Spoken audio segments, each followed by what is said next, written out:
Welcome viewers. இந்த மாதிரி ரோப்பை 30 செகண்ட்லேருந்து 1 நிமிஷம் வரைக்கும் ஹோல்டு பண்ணி நிற்கிறதுனால என்ன இம்ப்ரூவ் ஆகும், என்ன பலன் கிடைக்கும் அப்படின்றத தான் நம்ம பார்க்க போகிறோம். ஃபஸ்ட்டு ரோப் ஆரம்ப ஸ்டேஜில் இருக்கவங்களுக்கு தன்னம்பிக்கையை கொடுக்கும். 30லேருந்து 1 நிமிஷம் கைவலையை தாங்கி நம்ம தொங்கும்போது நமக்குள்ளே ஒரு ஃபயர் உருவாகும். டபுள் ஸ்டார் அடித்தே ஆகணும் அப்படின்னு கை எரியுதுன்னு சொல்லுவாங்க. ஸோ அதெல்லாம் வந்துட்டு சரியாகும். ஹேண்ட் கிரிப்போட பவர் நல்லா சூப்பராக வந்துட்டு அதிகமாகும். ரோப் ஏறுறதுக்கு உதவக்கூடிய மசில்ஸ் நல்லா வந்துட்டு ஸ்ட்ரென்தன் ஆகும்.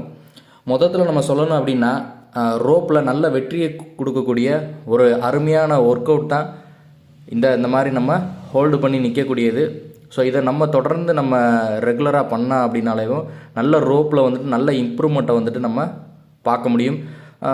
ஆரம்ப காலகட்டத்தில் இருக்கிறவங்க ஒரு 10 செகண்ட் 20 செகண்ட் ஹோல்டு பண்ணி நில்லுங்க, அதுக்கடுத்து 30 செகண்ட் ஹோல்டு பண்ணி நில்லுங்க.